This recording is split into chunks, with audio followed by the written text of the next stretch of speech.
Hello friends. Welcome to Satish academy online. Friends, history में हम पढ़ रहे हैं प्राचीन भारत का इतिहास। और इस प्राचीन भारत के इतिहास में हमारी आज की क्लास का टॉपिक है मौर्योत्तर काल। तो चलिए फ्रेंड्स, हम अपनी आज की क्लास की शुरुआत करते हैं और सबसे पहले मौर्योत्तर काल का परिचय जानते हैं। कैसे मौर्योत्तर काल की शुरुआत हुई, किसने की, और फिर कौन कौन से मुख्य वंश जो मौर्योत्तर काल में आते हैं। तो फ्रेंड्स, जैसे कि हम जानते हैं, हमने पिछली क्लास में मौर्य काल को पढ़ा और मौर्य काल में जो अशोक था, अशोक का जो समय था वो मौर्य काल का स्वर्ण काल माना गया। लेकिन फ्रेंड्स, अशोक की मृत्यु के बाद, जैसे कि हम जानते हैं, अशोक की मृत्यु हुई 232 ईसा पूर्व में। तो अशोक की मृत्यु के बाद जो मौर्य साम्राज्य था वो तेजी से कमजोर होता चला गया।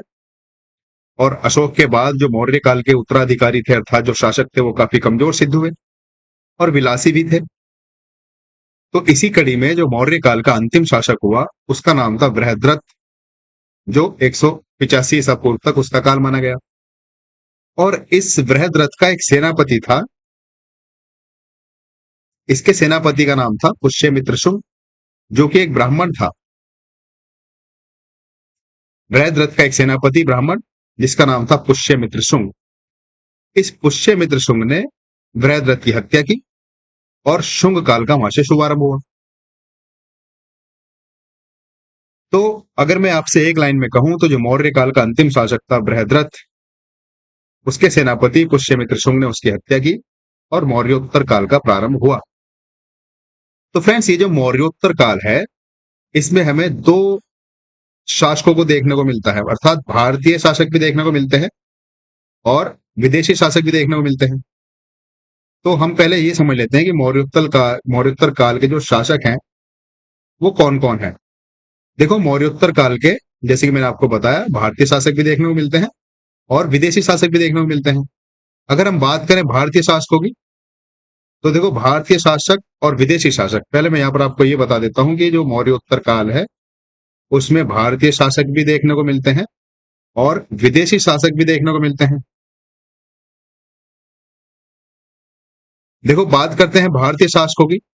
तो जो प्रमुख वंश हुए हैं भारतीय शासकों के, पहला प्रमुख वंश हुआ शुंग वंश, जिसकी स्थापना पुष्यमित्र शुंग ने की। और जो दूसरा प्रमुख वंश हुआ वो हुआ कण्व वंश। और जो तीसरा प्रमुख वंश हुआ मौर्योत्तर काल में वो हुआ सातवाहन। इस सातवाहन को आंध्र भी कहा जाता है। तो ये हमारे पास तीन प्रमुख वंश हुए और मौर्योत्तर काल में, शुंग वंश, कण्व वंश और सातवाहन वंश। उसी प्रकार जो विदेशी शासक हुए, इसी मौर्योत्तर काल में हमें कुछ विदेशी शासकों का भी विवरण मिलता है। बात करें कौन कौन से ऐसे शासक थे विदेशी जिनका हमें विवरण मिलता है मौर्योत्तर काल में, तो पहले तो हमें मिलता है हिंद यवनों का विवरण, हिंद यवन। और जो दूसरा विवरण हमें मिलता है वो शक शक शासकों का मिलता है। तीसरा विवरण हमें मिलता है पहलव। और एक और जो विदेशी शासकों में आते हैं वो है कुषाण।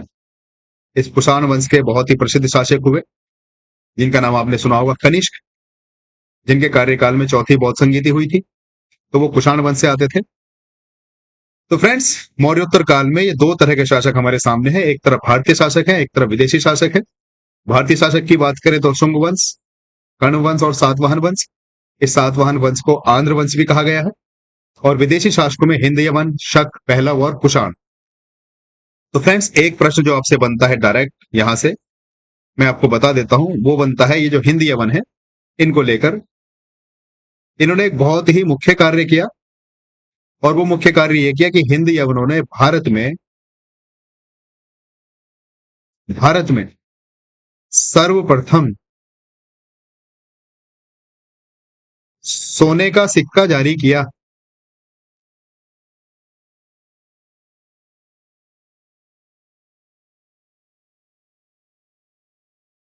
तो फ्रेंड्स, ये एक डायरेक्ट प्रश्न आपकी परीक्षा में पूछ लिया जाता है कि किन शासकों ने भारत में पहली बार सोने का सिक्का जारी किया। तो वो किया हिंद यवनों ने। हिंद यवनों ने भारत में पहली बार सोने का सिक्का चलाया। तो आपको ये बात ध्यान रखनी होगी। तो फ्रेंड्स ये मौर्योत्तर काल के मैंने कुछ आपके सामने शासक लिखे, कुछ मुख्य वंश लिखे, 3 वंश, शुंग वंश, कर्ण वंश और सातवाहन वंश। इधर विदेशी शासक, हिंद यवन, शक, पहलव और कुषाण। अब एक एक करके हम इनको पढ़ते हैं और इनकी जो खूबियां थी, इन्होंने क्या क्या मुख्य कार्य किए जिसके कारण इनका नाम इतिहास में दर्ज हुआ, तो उसको समझने का प्रयास करते हैं। चलिए एक एक करके जानते हैं। देखो सबसे पहले हमारे सामने है मौर्योत्तर काल के प्रमुख वंश या राजवंश। जैसा मैंने आपको बताया, मौर्य साम्राज्य के पतन के बाद अनेक छोटे छोटे राजवंशों का उदय हुआ और वो छोटे छोटे राजवंश मौर्योत्तर काल कहलाए। मौर्योत्तर काल के जो राजवंश थे वो छोटे छोटे राजवंशों के रूप में हमें देखने को मिलते हैं। तो सबसे पहला वंश जो हमारे सामने है मौर्योत्तर काल का, वो है शुंग वंश। और इसकी स्थापना किसने करी, हमने अभी देखा। इसकी स्थापना करी पुष्यमित्र शुंग ने। इसके जो संस्थापक थे पुष्यमित्र शुंग थे। लेकिन फ्रेंड्स सबसे पहले मैं आपको ये बताना चाहता हूं कि ये जो शुंग वंश है, इसके जानकारी के स्रोत कहां से मिलते हैं, अर्थात कहां कहां से हमें ये पता चलता है कि जो शुंग वंश है वो इतिहास में था। तो देखो जानकारी के स्रोतों की बात करें तो सबसे पहले जो इसके जानकारी के स्रोत मिलते हैं, एक बहुत बड़े फेमस फेमस कवि हुए हैं जिनका नाम है पतंजलि। मैंने आपको जब वैष्णव धर्म पढ़ाया था, उस वैष्णव धर्म में मैंने जो हमारे षड दर्शन है, षड दर्शन और उनके जो प्रवर्तक थे उनके नाम लिखवाए थे। तो जो योग दर्शन है उसके प्रवर्तक पतंजलि है। तो इनकी एक पुस्तक है पतंजलि की महाभाष्य। इस पतंजलि की महाभाष्य से शुंग वंश की हमें जानकारी मिलती है। और एक और बहुत ही फेमस कवि हमारे सामने है जिनका नाम है पाणिनि। पाणिनि की एक बहुत ही मुख्य पुस्तक है जिसका नाम है अष्टाध्यायी। पाणिनि की अष्टाध्यायी। तो पाणिनि की अष्टाध्यायी से भी हमें शुंग वंश के बारे में जानकारी मिलती है। उसी तरह से एक प्रमुख कवि है जिनका नाम है कात्यायन। तो कात्यायन की एक पुस्तक है जिसका नाम है गार्गी संहिता। देखो फ्रेंड्स मैं आपको ये ऐसे फैक्ट दे रहा हूं, यहां से डायरेक्ट आपको प्रश्न आपके एग्जाम में देखने को मिलेंगे। और एक धनदेव है, धनदेव का अयोध्या लेख बहुत ही फेमस है। अभी हम इसके बारे में चर्चा करेंगे। धनदेव का अयोध्या लेख, यहां से भी हमें जो शुंग वंश है उसके बारे में जानकारी मिलती है। और जो हेलियोडोरस, हमने मौर्य काल में पढ़ा था हेलियोडोरस, और मौर्य काल में नहीं, वैष्णव काल में, जिसने खुद को भागवत कहा था, विदिशा में उसने अपना गरुड़ स्तंभ स्थापित किया था। तो जो हेलियोडोरस है, हेलियोडोरस, तो उसका जो गरुड़ स्तंभ है विदिशा में, हेलियोडोरस का गरुड़ स्तंभ। तो फ्रेंड्स ये सारे जानकारी के स्रोत हैं जो शुंग वंश के बारे में हमें जानकारी देते हैं। कौन कौन से, एक बार मैं आपको बता देता हूं, आपकी एग्जाम की दृष्टि से बहुत ही मुख्य है। आपको डायरेक्टली इनडायरेक्टली किसी ना किसी तरीके से ये दे देता है कि पतंजलि ने कौन सी पुस्तक लिखी, महाभाष्य।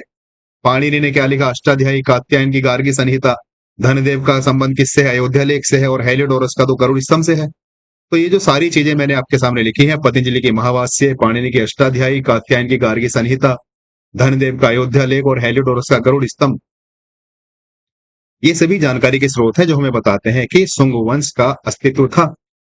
और ये जो शुंग वंश का कार्यकाल रहा वो 185 ईसा पूर्व से 73 ईसा पूर्व तक माना गया। और इसके जो संस्थापक रहे मैंने आपको बताया पुष्यमित्र शुंग रहे। फ्रेंड्स ये जो पुष्यमित्र शुंग है, ये बहुत ही कट्टर प्रवृत्ति का राजा था, जिसने बौद्ध धर्म पर आघात किया, बौद्धों के स्तूप तुड़वाए, और इसने जो वैदिक धर्म था उसको फिर से उसका पुनरुत्थान किया। तो अगर दोस्तों आपने ये नोट कर लिया हो तो मैं इसको मिटा देता हूं, क्योंकि मुझे कुछ और यहाँ पर फैक्ट लिखने हैं। आपने नोट कर लिया होगा, नहीं करा है तो आप वीडियो पॉज कीजिए थोड़ी देर और इसको नोट कर लीजिए। ये हमारी जानकारी के स्रोत थे, पतंजलि की महाभाष्य, पाणिनि की अष्टाध्यायी, कात्यायन की गार्गी संहिता, धनदेव का अयोध्या लेख और हेलियोडोरस का गरुड़ स्तंभ। चलिए हम बात कर रहे हैं पुष्यमित्र शुंग की, इसने क्या क्या मुख्य कार्य किए। देखो सबसे पहले इसकी बात करें पुष्यमित्र शुंग की, तो इसने जो अपनी राजधानी बसाई वो पाटलिपुत्र में थी। तो पुष्यमित्र शुंग के बारे में मैं आपसे बता रहा था कि जो पुष्यमित्र शुंग है, इसने बौद्धों के स्तूप तुड़वाए। इसने जो मुख्य कार्य किए, जो बौद्ध धर्म बहुत प्रचलित हो चुका था अशोक के काम में, कार्यकाल में, तो इसने बौद्धों के स्तूप तुड़वाए। पहला काम तो इसने ये किया। बौद्धों का स्तूप तुड़वाने के बाद इसने दो अश्वमेध यज्ञ करवाए। इसकी जानकारी हमें धनदेव का जो अयोध्या लेख है वहां से मिलती है। दो अश्वमेध यज्ञ करवाए।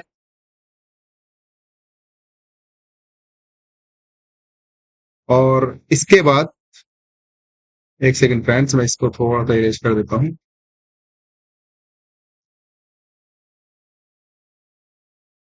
दो अश्वमेध यज्ञ करवाए। और फ्रेंड्स, एक और मुख्य जानकारी है, जो शुंग वंश है, यवनों ने पहली बार भारत में आक्रमण किया। और किसके काल में किया? पुष्यमित्र शुंग के काल में। या तो आपसे ये प्रश्न बन जाएगा, या ये प्रश्न बन जाएगा कि कौन से वंश के काल में यवनों ने पहली बार आक्रमण किया। तो यहाँ पर एक मुख्य फैक्ट मैं आपके लिए लिख रहा हूं, यवनों ने पहली बार आक्रमण किया भारत पर।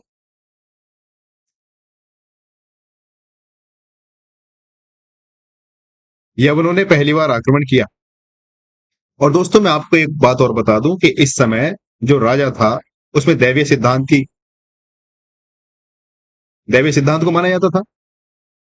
और दैवीय सिद्धांत को मानने का जो प्रमुख समर्थन करता था, एक स्मृति होती है जिसका नाम है मनुस्मृति। तो इस मनुस्मृति का शुंग वंश में बहुत बढ़ चढ़कर पालन किया जाता था। और इस मनुस्मृति में दैवीय सिद्धांत हमें देखने को मिलता है। ये दैवीय सिद्धांत क्या है मैं भी आपको बताऊंगा। दैवीय सिद्धांत, तो इस दैवीय सिद्धांत का शुंग वंश में पालन किया जाता था। देखो, ये दैवीय सिद्धांत ये कहता है कि धरती पर जो राजा है वो ईश्वर का अंश है। अर्थात धरती का जो भगवान है, धरती का जो ईश्वर है, वो राजा है। इसको दैवीय सिद्धांत कहते हैं। और ये दैवीय सिद्धांत मनुस्मृति में वर्णित है। तो शुंग काल में दैवीय सिद्धांत को माना जाता था। अर्थात जो राजा थे उनको भगवान माना जाता था, धरती का ईश्वर माना जाता था। तो फ्रेंड्स, ये मुख्य बातें शुंग काल के बारे में मैंने आपको बताई। देखो, जो संस्थापक थे वो पुष्यमित्र शुंग, राजधानी पाटलिपुत्र, और पुष्यमित्र सिंह ने अश्वमेध यज्ञ का आयोजन कराया। और कला और जो स्थापत्य है उसको भी बहुत आगे बढ़ावा दिया। विशेषकर हम बात करें जो बौद्ध धर्म है, जो आगे के शासक हुए जैसे कि कनिष्क, इसी मौर्योत्तर काल में हम देखेंगे कनिष्क, जिसने बौद्ध धर्म का बढ़ चढ़ कर प्रचार प्रसार किया। तो इसमें कला और स्थापत्य दोनों को बढ़ावा मिला। हालांकि जो पुष्यमित्र सिंह था, शुंग था, उसने बौद्धों के स्तूप तुड़वाए। लेकिन आगे चलकर हम देखेंगे कि बौद्धों का भी प्रचार प्रसार हुआ मौर्य उत्तर काल में। तो फ्रेंड्स, ये हमारे सामान्य सी जानकारी थी शुंग वंश के बारे में। एक छोटी सी जानकारी मैं आपको और देना चाहता हूं कि जो शुंग वंश था, आप नोट कर लीजिए क्योंकि यहाँ पर जगह कम है। तो शुंग वंश के बारे में यहाँ पर नोट कीजिए, कला और यहाँ पर अंतिम शासक से पहले यहाँ पर एक नोट बना लीजिए आप। वो नोट ये है कि शुंग वंश में जो सोने के सिक्के होते थे उनको दिनार कहते थे। मैं यहाँ पर लिख रहा हूँ, ऊपर आप ऊपर नोट कीजिए। हाँ, चलो मैं यहाँ पर लिख देता हूँ। जो सोने के सिक्के होते थे शुंग वंश में, वो कहलाते थे दिनार। आपसे डायरेक्ट प्रश्न बन जाता है एग्जाम में कि शुंग वंश में दिनार किसे कहते थे, तो सोने के जो सिक्के होते थे उनको दिनार कहते थे। उसी प्रकार जो चांदी के सिक्के होते थे,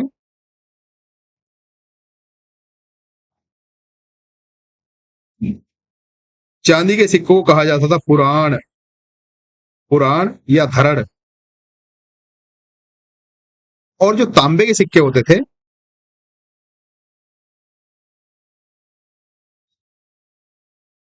तांबे के सिक्के, इन तांबे के सिक्कों को कहा जाता था करशापन,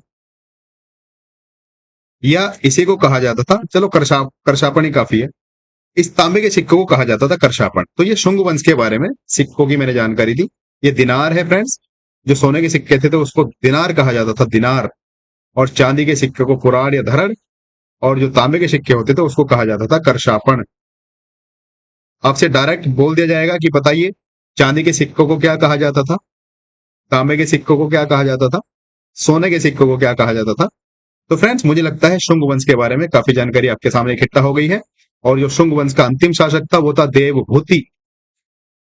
इस देवभूति की हत्या की वसुदेव ने, और इस वसुदेव ने फिर कण्व वंश का नींव रखी या कण्व वंश की स्थापना की।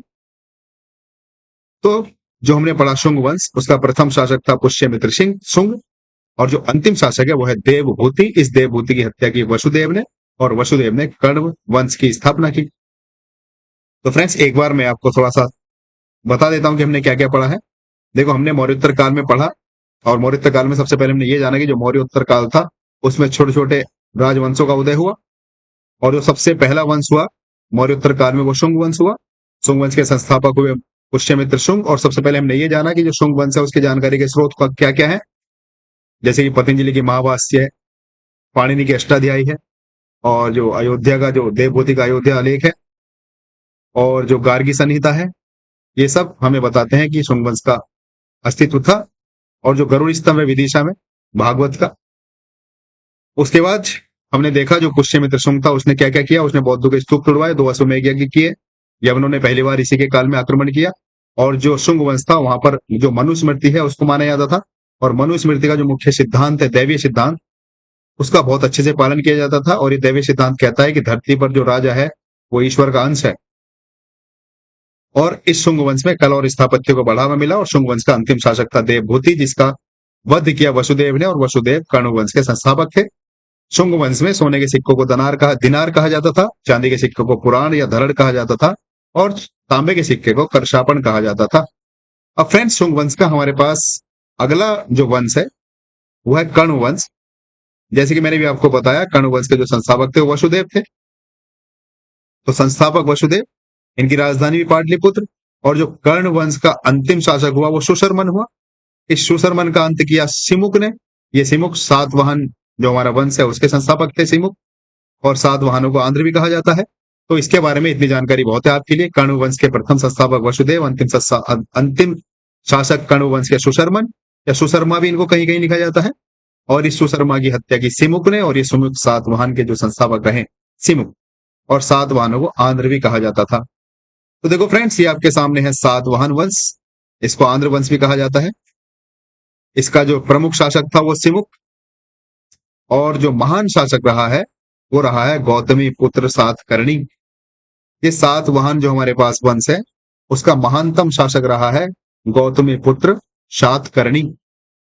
तो फ्रेंड्स ये जो गौतमी पुत्र सातकर्णी है, इसके जो नाम के पीछे सातकर्णी है, इसका मतलब आप समझते हैं क्या है? सातकर्णी, ये जो एक सेकंड गाइस, ये जो सातवाहन वंशी होते थे ये अपने नाम के पीछे अपनी माता का नाम लगाते थे। जैसे कि ये गौतमी पुत्र सातकर्णी है, तो यहां पर ये जो सातकर्णी है ये गौतमी पुत्र की माता का नाम है।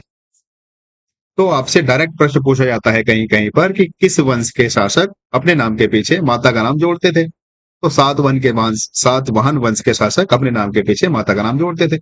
जैसे कि एग्जाम्पल के लिए मैंने आपको दिया गौतमी पुत्र सातकर्णी, ये जो सातकर्णी है ये इनकी माता का नाम है, और ये सातवाहन वंश के महानतम शासक हुए हैं। इनकी राजधानी प्रतिष्ठान में थी, प्रतिष्ठान महाराष्ट्र में है, वर्तमान का महाराष्ट्र। और इनकी धार्मिक नीति की बात करें तो देखो इन्होंने ब्राह्मण धर्म का समर्थन किया, और ब्राह्मण धर्म के साथ साथ इन्होंने बौद्ध धर्म का भी संरक्षण किया सातवाहन में। और जो मुख्य हमें यहाँ पर रचनाएं देखने को मिलती है, जो नासिक, करली और अमरावती की गुफाएं हैं, वो इसी काल से संबंधित है। आपसे डायरेक्ट प्रश्न पूछा जाता है नासिक की गुफाएं, करली की गुफाएं, अमरावती की गुफाएं किस काल से संबंधित है। इस गुफाओं में स्तूप भी हमें देखने को मिलते हैं गुफाओं के आसपास।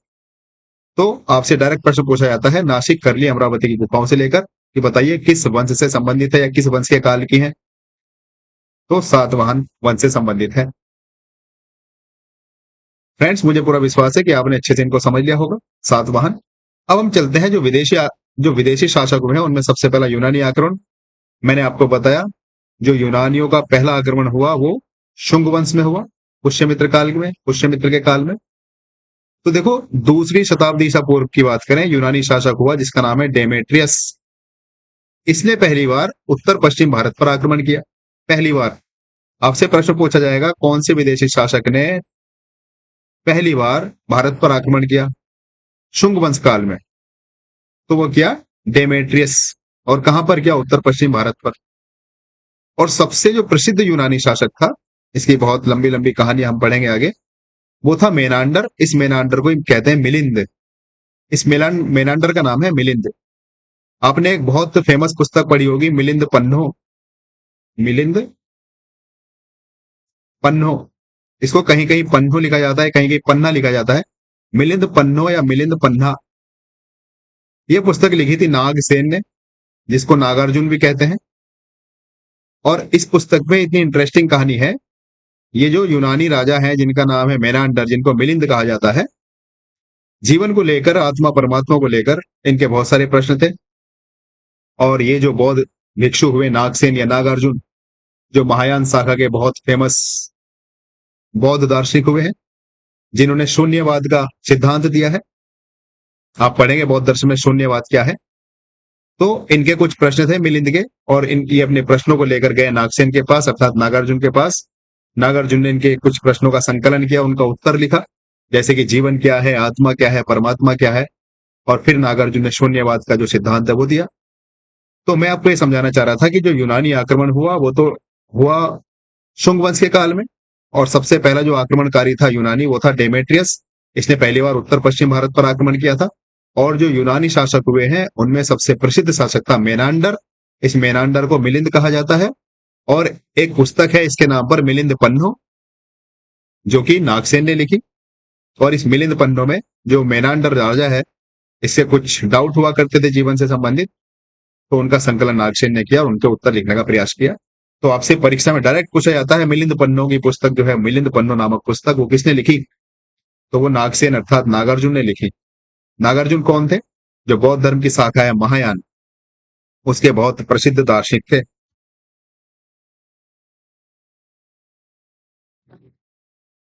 तो फ्रेंड्स, उसके बाद बात करते हैं शकों का आक्रमण। देखो, शकों ने भारत पर आक्रमण किया, कब किया? पहली शताब्दी ईसा पूर्व में शकों ने भारत पर आक्रमण किया। और जो प्रमुख शक शासक थे वो मौवस, अजेस, रुद्रदामन।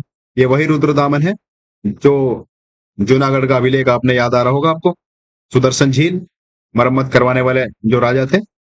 सुदर्शन झील का निर्माण किसके काल में हुआ था? चंद्रगुप्त मौर्य के।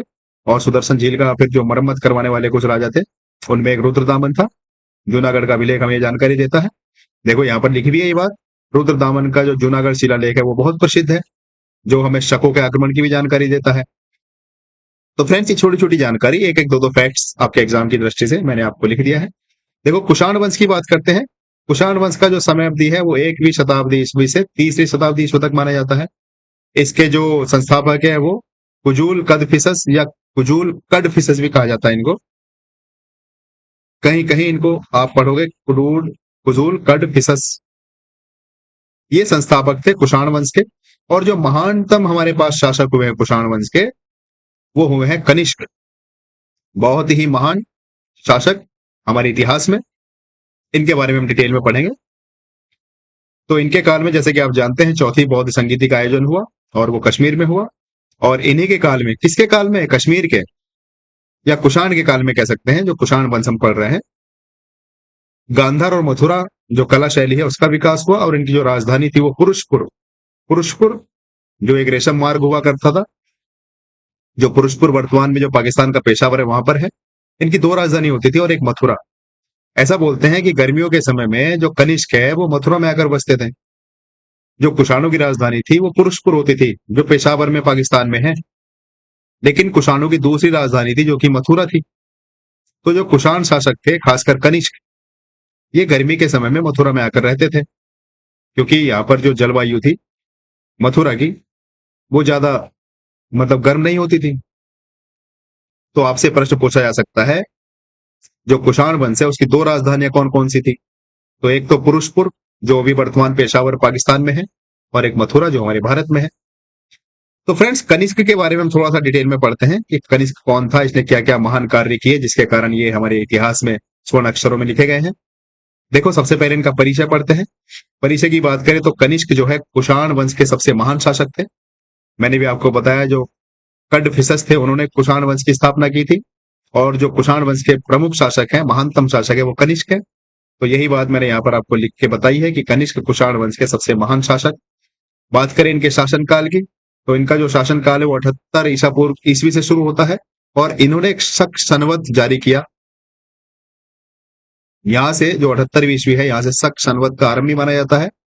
देखो, जो इनकी राजधानी है, मैंने भी आपको बताया, जो कनिष्क है, इनकी दो राजधानी थी।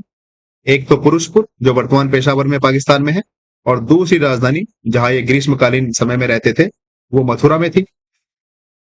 फ्रेंड्स, बात करते हैं कनिष्क का धर्म। कनिष्क का धर्म क्या था? तो देखो, प्रारंभ में ईरानी देवताओं की पूजा करते थे कनिष्क। ये ईरान, क्योंकि हमने पता है ये विदेशी शासक है, हमारे देश में आगे रहे। तो ये प्रारंभ में जो ईरानी देवता थे उनकी पूजा करते थे, लेकिन बाद में इन्होंने बौद्ध धर्म अपना लिया। इस बौद्ध धर्म को अपनाने की बहुत ही इंटरेस्टिंग कहानी है। और वो इंटरेस्टिंग कहानी ये है कि एक बार इन्होंने अपने जो राज्य है वहां पर एक सभा बुलाई कनिष्क के बौद्ध धर्म अपनाने की। मैं आपको इंटरेस्टिंग कहानी बता रहा हूँ कि कनिष्क ने बौद्ध धर्म क्यों अपनाया। कनिष्क ने एक बार अपने राज्य में जो जितने भी इसके राज्य के महान कवि थे, महान विद्वान थे, उन सबको बुलाया और सबकी सभा लगवाई। और सभा में इसने एक प्रश्न दागा। सारे विद्वान इसके सामने बैठे और जो कनिष्क है वो सामने बैठा हुआ इनसे प्रश्न पूछ रहा था कि भाई मुझे एक प्रश्न का जवाब दो। मेरा प्रश्न ये है कि दुनिया में सबसे बड़ी विजय कौन सी है, ये बताओ। सबसे बड़ी विजय किसे कहेंगे? क्योंकि कनिष्क बहुत महान शासक है, इसने बहुत बड़े हिस्से पर कब्जा कर लिया था, इसका साम्राज्य बहुत बड़ा था, बहुत अच्छा फल फूल चुका था, भगवान की दया दृष्टि से इसके पास सब कुछ था, लेकिन शांति नहीं मिल रही थी। इसको लग रहा था कि जीवन में क्या होना चाहिए ताकि शांति मिले, कौन सा ऐसा काम होना चाहिए जो मुझे लगे कि हाँ मैंने कुछ किया है। तो इसने जब विद्वानों की सभा बुलाई, सभा में इसने पूछा कि भाई ये बताओ सबसे बड़ी विजय किसे कहेंगे, सबसे बड़ी विजय क्या है, दुनिया में सबसे बड़ी विजय कौन सी है, ये बताओ मुझे। तो विद्वान बोले कि राजाओं की भूमि, अर्थात जो राजाओं का साम्राज्य है जितना ज्यादा बढ़ेगा वो उनकी विजय है। जैसे कि आपके पास बहुत बड़ा साम्राज्य है तो आपकी ये विजय है, जितना बड़ा साम्राज्य होगा उतनी बड़ी विजय होगी। लेकिन कनिष्क के पास तो ऑलरेडी इतना बड़ा साम्राज्य था, उसको फिर भी संतुष्टि नहीं मिल रही थी। तो उस सभा में एक बौद्ध विद्वान भी था। तो उस बौद्ध विद्वान ने कहा कि महाराज सबसे बड़ी विजय है स्वयं पर विजय पाना। जो बौद्ध विद्वान था उस सभा में, उसने कहा महाराज जी सबसे बड़ी विजय है स्वयं पर विजय पाना। तो कनिष्क ने फिर पूछा स्वयं पर विजय कोई कैसे पा सकता है कोई इंसान। तो उस बौद्ध विद्वान ने कहा कि महाराज जो आपका क्रोध है, जो आपका लोभ है, आपका अहंकार है, आपका भय, अगर आप इन सभी से विजय पा जाओगे तो वो आपकी दुनिया की सबसे बड़ी विजय कहलाएगी। तो जो बौद्ध विद्वान था उसने कनिष्क को जो बात बताई वो कनिष्क के दिमाग में बैठ गई और कनिष्क उससे काफी प्रभावित हुआ। और इतना प्रभावित हुआ कि जो वो ईरानी देवताओं की पूजा पाठ करता था उसको छोड़ दिया और बौद्ध धर्म स्वीकार लिया। और हम जानते हैं कि कनिष्क के काल में चौथी बौद्ध संगीति हुई। तो बौद्ध विद्वान ने कनिष्क से कहा कि खुद पर विजय पाना विश्व की सबसे बड़ी विजय है। और खुद पर विजय कैसे पाएंगे? जो हमारा क्रोध है, जो हमारा लोभ है, जो हमारा भय है, जो हमारा अहंकार है, हमें उस पर विजय पाना है। वही हमारी सबसे बड़ी विजय है, वही दुनिया की सबसे बड़ी विजय है। और कनिष्क इस बौद्ध विद्वान से बहुत ज्यादा फेमस हुआ और फिर बौद्ध धर्म अपना लिया। और फिर हम इतिहास जानते हैं कि कनिष्क के काल में चौथी बौद्ध संगीति हुई। और कनिष्क के काल में जो चौथी बौद्ध संगीति हुई हमने अच्छे से जाना। जो बौद्ध धर्म का हीनयान और महायान शाखाओं का विभाजन हुआ वो इसी के काल में हुआ। चलिए फ्रेंड्स आगे बढ़ते हैं, कला और स्थापत्य की बात करते हैं। देखो, गांधार कला शैली जो कि यूनानी प्रभाव पर है और मथुरा कला शैली भारतीय प्रभाव पर आधारित है, कनिष्क के काल में बहुत ज्यादा विकसित हुई। और मूर्ति में मानव रूप में बुद्ध की पहली बार प्रतिमा का निर्माण जो शुरू हुआ वो कनिष्क के काल में हुआ। बहुत ही इंपॉर्टेंट ये जानकारी आपके लिए। किसके काल में मानव की किसके काल में बुद्ध की मानव रूपी मूर्तियों का निर्माण शुरू हुआ? कनिष्क के काल में शुरू हुआ। और कनिष्क के काल में जो सोने और तांबे के सिक्के हुआ करते थे उन पर ग्रीक और भारतीय देवताओं की छवियां बनने लगी, चित्र बनने लगे। तो ये कला और स्थापत्य के क्षेत्र में कनिष्क के काल में हमने काम देखा। अब बात करते हैं इसका साम्राज्य विस्तार कहां तक था। एक सेकंड फ्रेंड्स, थोड़ा सा हम नीचे आ गए हैं। ये कनिष्क के दरबारी विद्वान, इसके बारे में बात करेंगे। देखो, साम्राज्य विस्तार की बात करें कनिष्क के, तो कनिष्क का जो साम्राज्य विस्तार था बहुत ही बड़ा था। जैसे कि मध्य एशिया तक फैला हुआ था। मध्य एशिया में कहां तक बात करें तो अफगानिस्तान, कश्मीर, गांधार, पंजाब, मथुरा तक कश्मीर का साम्राज्य विस्तार था। और जो रेशम मार्ग है उस रेशम मार्ग में भी कनिष्क के काल में बहुत ज्यादा तरक्की देखने को मिली। तो फ्रेंड्स ये कनिष्क के संबंधित साम्राज्य विस्तार और अब देखो कनिष्क के दरबार में बहुत बड़े बड़े विद्वान हुआ करते थे। कौन कौन से विद्वान थे उनके बारे में पढ़ते हैं हमारी परीक्षा में। इनमें से एक या दो प्रश्न बन ही जाता है, कोई सी ऐसी परीक्षा नहीं है जिस परीक्षा में यहां से प्रश्न ना बने। कनिष्क के दरबारी विद्वान, देखो सबसे पहले विद्वान थे अश्वघोष। ये संस्कृत के नाटककार और कवि थे, और इन्होंने जो प्रमुख ग्रंथ लिखा वो बुद्ध चरित लिखा। अश्वघोष ने बुद्ध चरित लिखा और बुद्ध के जीवन पर आधारित महाकाव्य है। और दूसरा इन्होंने ग्रंथ लिखा जिसका नाम है सौंदर नंद। तो आपसे यहां से दो प्रश्न पूछे जा सकते हैं। अश्वघोष किसके काल के विद्वान थे? तो अश्वघोष कनिष्क के काल के विद्वान थे। दूसरा प्रश्न आपसे पूछा जाएगा किस भाषा से विद्वान थे? तो संस्कृत के नाटककार और कवि थे। और तीसरा प्रश्न अश्वघोष की रचनाएं या अश्वघोष के ग्रंथ। तो एक तो इन्होंने लिखा बुद्ध चरित जो कि बुद्ध के जीवन पर महाकाव्य है, और एक इन्होंने लिखा सौंदर नंद। तो फ्रेंड्स जो दूसरे विद्वान रहे कनिष्क के दरबार के वो नागार्जुन। इन्हीं नागार्जुन को नागसेन कहते हैं।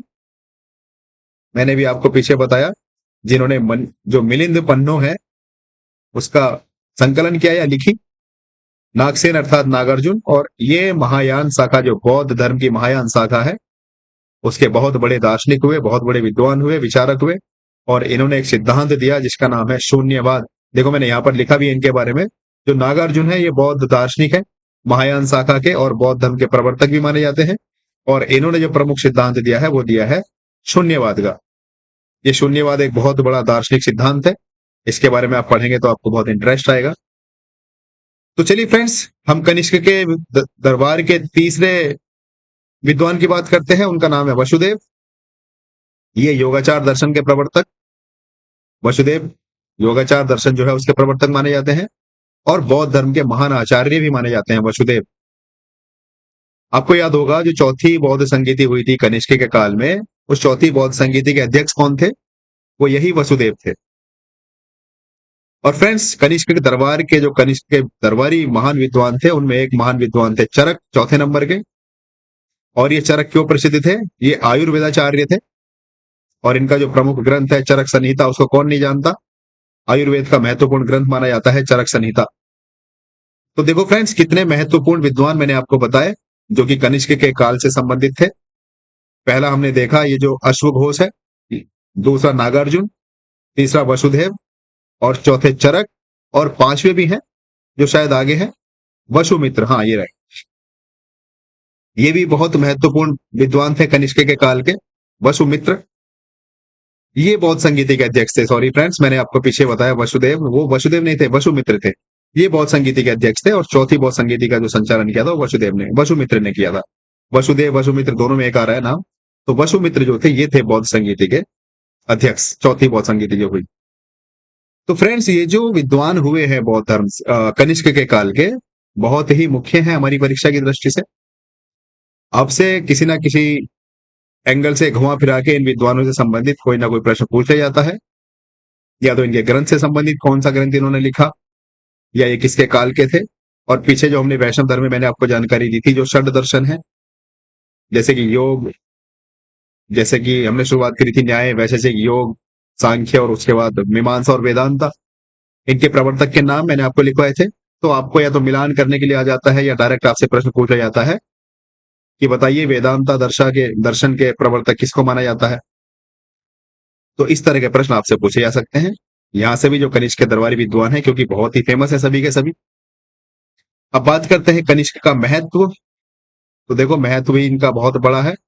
पहला महत्व तो यह है कि भारत और विदेश में बौद्ध धर्म का प्रचार प्रसार फिर से हुआ।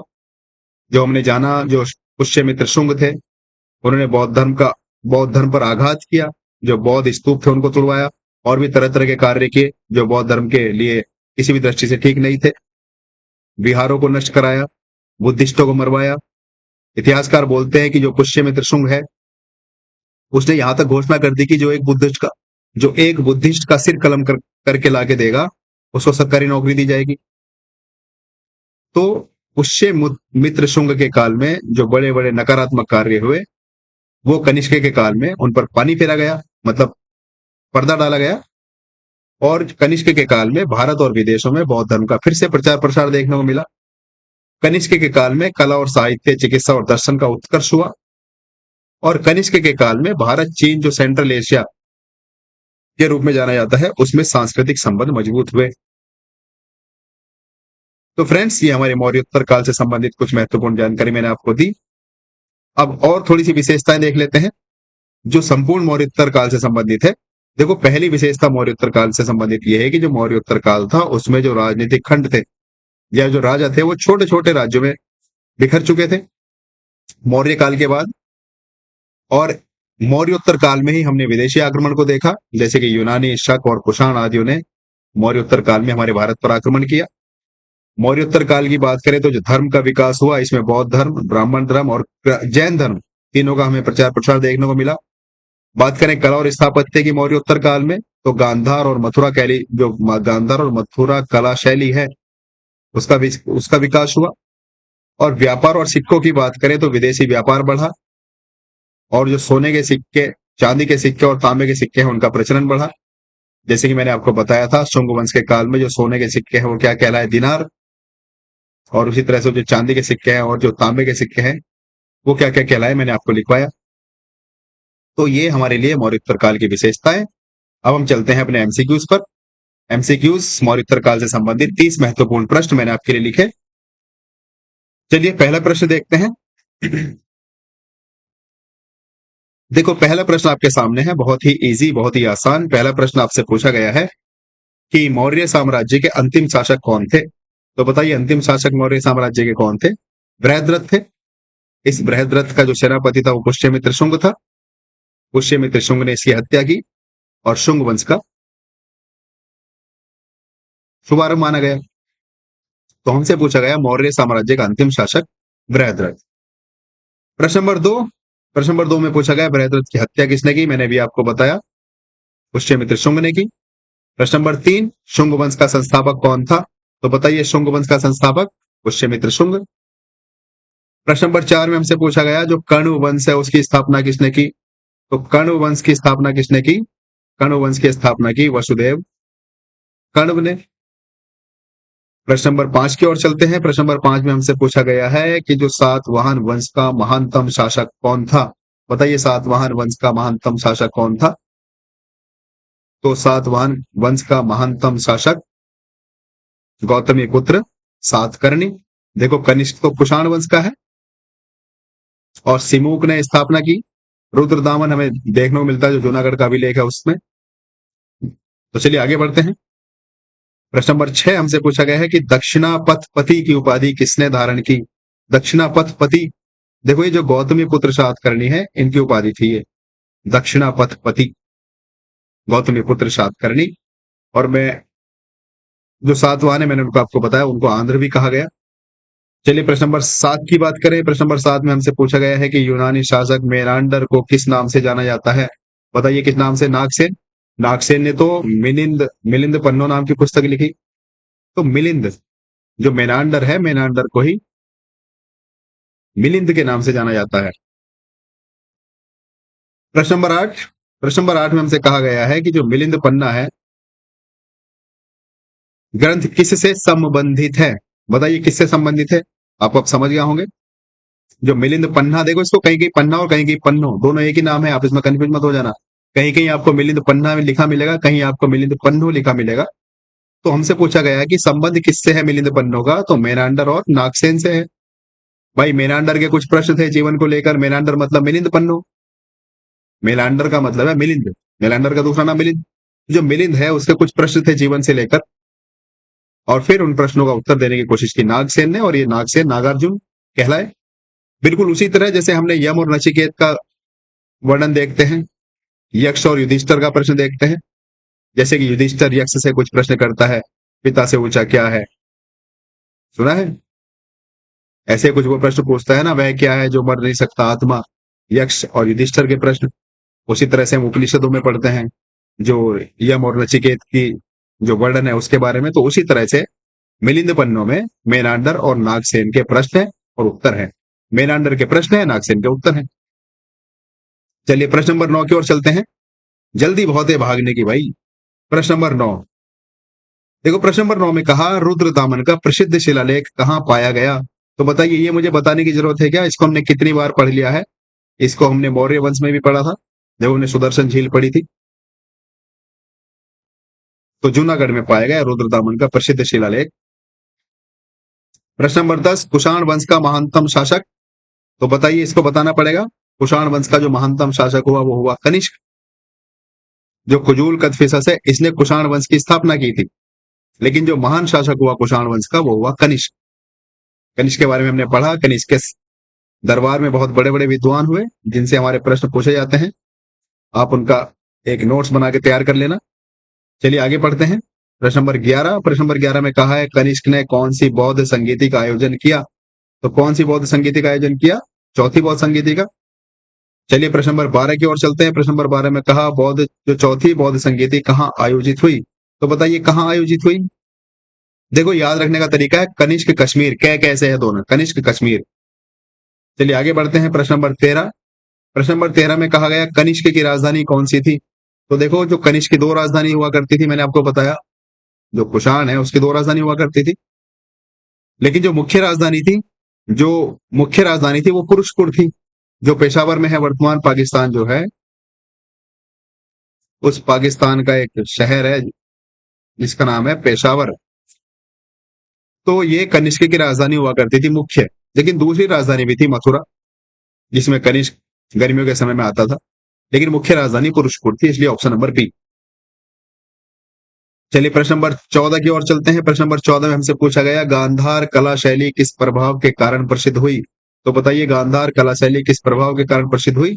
यूनानी प्रभाव के कारण, क्योंकि गांधार कला शैली में हमें यूनानी प्रभाव दिखता है और जो मथुरा कला शैली है उसमें हमें भारतीय प्रभाव दिखता है।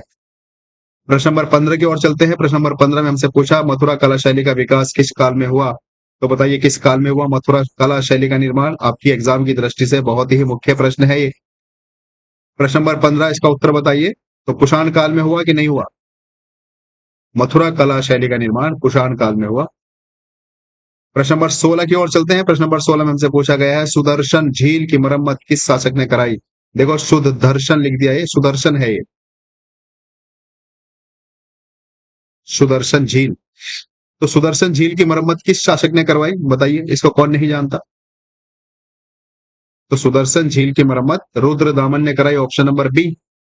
अशोक का भी इसमें नाम आता है, इसमें टोटल 3 नाम आते हैं, रुद्रदामन और समुद्रगुप्त शायद और अशोक। इन तीनों ने जो सुदर्शन झील है जिसका निर्माण चंद्रगुप्त मौर्य के काल में हुआ था उसकी मरम्मत करवाई, और उसमें जो मुख्यतः है रुद्रदामन है। अशोक का भी इसमें नाम जुड़ जाता है कभी कभी। 3 शासकों का नाम जुड़ता है जिन्होंने सुदर्शन झील की मरम्मत करवाई। चलिए आगे बढ़ते हैं प्रश्न नंबर 17 की ओर। प्रश्न नंबर 17 में हमसे कहा है पुरुषपुर का आधुनिक नाम क्या है। तो बताइए पुरुषपुर का आधुनिक नाम मैंने आपको कितनी बार बता दिया, पेशावर, जो कि अभी वर्तमान पाकिस्तान में है। प्रश्न नंबर 18 हमसे पूछा गया है कि जो सातवाहन वंश की राजधानी है वो कहाँ थी। तो जो सातवाहन वंश है उसकी राजधानी, देखो पाटलिपुत्र तो नहीं थी, उज्जैन भी नहीं थी, मथुरा तो उसकी थी, कुषाणों की। तो जो पैठण है अर्थात प्रतिष्ठान, ये सातवाहन वंश है उनकी राजधानी हुआ करती थी। प्रश्न नंबर 19 में हमसे पूछा गया है पुष्यमित्र शुंग ने किस यज्ञ का आयोजन किया था। तो कौन नहीं जानता, इसने 2 अश्वमेध यज्ञ का आयोजन किया था, जिसकी जानकारी हमें कहाँ मिलती है, जिसकी जानकारी में धनुदेव के अयोध्या लेख से मिलती है कि पुष्यमित्र शुंग ने 2 अश्वमेध यज्ञों का आयोजन किया था। चलिए प्रश्न नंबर 20 की ओर चलते हैं। प्रश्न नंबर 20 में हमसे पूछा गया है गांधार कला शैली में मूर्तियों पर किसका प्रभाव था। तो बताइए गांधार कला शैली में मूर्तियों पर किसका प्रभाव। अभी ये प्रश्न आपका रिपीट हुआ, ऊपर भी था। नहीं, यूनानी, भारतीयों का तो मथुरा कला शैली पर था। गांधार कला शैली में यूनानियों का प्रभाव हमें देखने को मिलता है। तो जो हमारा प्रश्न नंबर 20 है उसका ऑप्शन नंबर बी सही हो जाएगा। चलिए प्रश्न नंबर 21 की ओर चलते हैं। 21 में हमसे पूछा गया है विदेशी आक्रमणकारियों में सबसे पहले भारत कौन आया। तो बताइए सबसे पहले कौन आया। मैंने आपको बताया यूनानी सबसे पहले भारत आए, जिन्होंने शुंग वंश काल में हमारे भारत पर आक्रमण किया।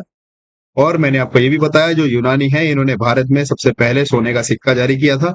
आपसे डायरेक्ट प्रश्न पूछा जाता है किस विदेशी शासकों ने भारत में सोने का सिक्का जारी किया। तो यूनानी। और ये यूनानी जो आक्रमण हुआ वो किसके काल में हुआ। तो शुंग वंश के काल में हुआ। चलिए आगे पढ़ते हैं। प्रश्न नंबर 20, कुजूल कडफिसस किस वंश का संस्थापक था? तो बताइए इसको कौन नहीं जानता?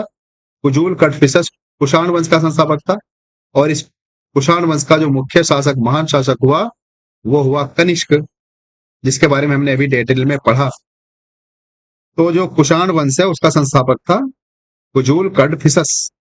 चलिए प्रश्न नंबर 23 की ओर चलते हैं। प्रश्न नंबर 23 में हमसे पूछा है अमरावती स्तूप बताइए कहां पर है? मतलब अमरावती स्तूप किस वंश के समय बना, हमसे ये पूछा है। तो बताइए अमरावती स्तूप, देखो सातवाहन जो है मैंने उनको बताया, उनको आंध्र भी कहा गया है। तो अमरावती कहाँ है हम अच्छे से जानते हैं। तो ये जो बना वो सातवाहन के वंश में बना, सातवाहन वंश काल में बना। चलिए प्रश्न नंबर 24। प्रश्न नंबर 24 में हमसे पूछा गया है मेनांडर किस धर्म में दीक्षित हुआ था? मेनांडर अर्थात मिलिंद। तो बताइए मिलिंद किस धर्म में दीक्षित हुआ? तो जो हमारे पास प्रश्न नंबर है ये 24। हाँ, तो देखो मैंने इसको बताया जो मेनांडर था उसके जीवन से लेके कुछ प्रश्न थे और फिर उसका उत्तर दिया नागसेन ने। तो नागसेन कौन थे? नागसेन अर्थात नागार्जुन, जो कि बौद्ध धर्म की महायान शाखा है, उसके बहुत बड़े विद्वान हुए जिन्होंने शून्यवाद का सिद्धांत दिया। तो मेनांडर जो दीक्षित हुए वो बौद्ध धर्म से हुए, क्योंकि जो बौद्ध धर्म के प्रवर्तक थे नागसेन, नागसेन से इस मेनांडर ने अपने जीवन के कुछ प्रश्नों को सुलझाया। तो इसलिए जो मेनांडर है वो बौद्ध धर्म से दीक्षित हुए। चलिए प्रश्न नंबर 25 की ओर चलते हैं। प्रश्न नंबर 25 में हमसे पूछा गया है धर्म पालक की उपाधि किस शासक ने धारण की? तो बताइए धर्म पालक किसे कहा गया? तो धर्म पालक कहा गया कनिष्क को, क्योंकि मैंने इसको बताया आपके बारे में, जो पुष्यमित्र शुंग था, आपको बार बार बताने की जरूरत नहीं है उसने बौद्धों के साथ क्या किया। तो कनिष्क ने फिर से बौद्ध धर्म को जीवित किया, पुनरुत्थान किया, प्रचार किया, प्रसार किया, और भी सभी धर्मों का। तो इसलिए इसको कहा गया धर्म पालक। प्रश्न नंबर 26 की ओर चलते हैं। प्रश्न नंबर 26 में कहा गया है कनिष्क के शासन काल में कौन सी भाषा प्रमुख थी? तो बताइए कनिष्क के शासन काल में कौन सी भाषा प्रमुख थी? तो कनिष्क के शासन काल में अरेमाइक भाषा बहुत ही प्रसिद्ध थी। हमने पढ़ा था जो अशोक है उसके जो स्तंभ हैं उसके 4 भाषाओं में देखने को मिलते हैं, ब्राह्मणी, खरोष्टी, ग्रीक और अरेमाइक। तो कनिष्क के काल में सबसे ज्यादा प्रचलित भाषा थी अरेमाइक, ऑप्शन नंबर डी। चलिए प्रश्न नंबर 27 की ओर चलते हैं। कनिष्क के समय का प्रसिद्ध चिकित्सक कौन था? बताओ कौन था, इसके बारे में कौन नहीं जानता? प्रसिद्ध चिकित्सक कनिष्क के काल में कौन था, हमसे ये पूछा गया है। प्रसिद्ध चिकित्सक, शायद ये प्रश्न थोड़ा सा गड़बड़ हुआ है, क्योंकि चिकित्सक तो चरक था ना, जिन्होंने चरक संहिता लिखी। प्रसिद्ध चिकित्सक कौन था? फ्रेंड्स ये थोड़ा सा यहाँ पर ऑप्शन हमारे शायद गड़बड़ है, क्योंकि प्रसिद्ध चिकित्सक की बात हुई है तो चरक संहिता जिन्होंने लिखी आयुर्वेद के आधार पर, यहाँ पर ऑप्शन हमारे पास होना चाहिए चरक। चलिए इस प्रश्न को मैं आपको कल डिस्कस करूंगा, मुझे पूरा यकीन है कि इसमें ऑप्शन थोड़े से गड़बड़ है, क्योंकि प्रसिद्ध चिकित्सक की हम बात कर रहे हैं तो जिन्होंने चरक संहिता लिखी थी। चरक संहिता किसने लिखी? चरक ने लिखी। और चरक संहिता आयुर्वेद की बहुत बड़ी उस समय का मतलब चिकित्सा से संबंधित था। तो कनिष्क के समय का प्रसिद्ध चिकित्सक पाणिनि, नागार्जुन, वसुमित्र और अश्वघोष। तो यहाँ पर गाइस चलो इस प्रश्न पर हम कल डिस्कस करेंगे, इसको मैंने यहीं पर मार्क कर दिया है, क्वेश्चन नंबर 27। आगे बढ़ते हैं। प्रश्न नंबर 28। प्रश्न नंबर 28 में हमसे कहा है कनिष्क के दरबार का महान कवि कौन था? तो बताइए ये जो हमें ऑप्शन दिए हैं नीचे, कनिष्क के दरबार का सबसे महान कवि कौन था? सबसे ही महान, हालांकि पाणिनि, नागसेन ये सब थे, कालिदास तो नहीं था, लेकिन ये तीनों तो हमें देखने को मिलते हैं। पाणिनि भी है, पाणिनि की अष्टाध्यायी हमने देखी, अश्वघोष है, नागसेन है। तो सबसे महान अगर हम बात करें तो वो अश्वघोष है। कनिष्क के दरबार के सबसे महानतम कवि की बात हो रही है। चलिए आगे बढ़ते हैं, प्रश्न नंबर 29 की ओर चलते हैं। प्रश्न नंबर 29 में कहा है कनिष्क का राज्य विस्तार कहां तक था? तो बताइए कनिष्क का जो राज्य विस्तार था वो कहां तक था? मध्य एशिया तक। मैंने आपको बताया कनिष्क का जो राज्य विस्तार हो चुका था मध्य एशिया तक हो चुका था। और हमारा अंतिम प्रश्न, प्रश्न नंबर 30, मौर्योत्तर काल की सबसे बड़ी विशेषता क्या थी? तो बताइए मौर्योत्तर काल की सबसे बड़ी विशेषता क्या थी? मौर्योत्तर काल की सबसे बड़ी विशेषता यह थी कि जो राजनीति विखंडन हो चुका था और विदेशी आक्रमण हुए। अशोक के बाद जो मौर्य काल है वो बिखराव शुरू हुआ और जो मौर्य काल का सबसे कमजोर शासक हुआ बृहद्रथ, उसकी हत्या कर दी पुष्यभूति त्रिशंकु ने और मौर्योत्तर काल का आरंभ हुआ। लेकिन जो मौर्योत्तर काल था उसमें सबसे बड़ी विशेषता ये रही, विशेषता तो नहीं कहना चाहिए, कमी रही, कि राजनीतिक विखंडन हो गया। राजा छोटे छोटे खंडों में बट गए, सबके छोटे छोटे राज्य बन गए और फिर उनके समय में विदेशी आक्रमण भी हुए। तो विदेशी आक्रमण कब हुए? मौर्योत्तर काल में हुए। तो ये मौर्योत्तर काल की सबसे बड़ी विशेषता है, ऑप्शन नंबर बी, राजनीतिक विखंडन और विदेशी आक्रमण। तो फ्रेंड्स, ये हमारा मौर्योत्तर काल का समापन हुआ। अब आपको मौर्योत्तर काल को कहीं और से पढ़ने की बिल्कुल भी जरूरत नहीं है। आप हमारी इस वीडियो को देखिए और अपने जो नोट्स है वो बनाइए और जो बस प्रश्न है उनको ज्यादा से ज्यादा प्रैक्टिस कीजिए। तो फ्रेंड्स, फिर मिलता हूं अगली क्लास में अगली टॉपिक के साथ। तब तक के लिए आप अपना ख्याल रखना और मैं आपसे विदाई लेने से पहले हर रोज की तरह एक अपील करता हूं। अपील ये कि अगर अभी तक आपने हमारा चैनल सब्सक्राइब नहीं किया है तो आपसे अपील है कि आप इसे सब्सक्राइब करें और अगर आपने सब्सक्राइब कर लिया है तो आप इसे शेयर भी करें ताकि ज्यादा से ज्यादा लोग हमारे इस चैनल पर आए और थोड़ा बहुत लाभ ले सकें। तो चलिए फ्रेंड्स, इसी के साथ आपसे विदाई लेता हूं। तब तक के लिए आप अपना ख्याल रखना। Bye bye, take care.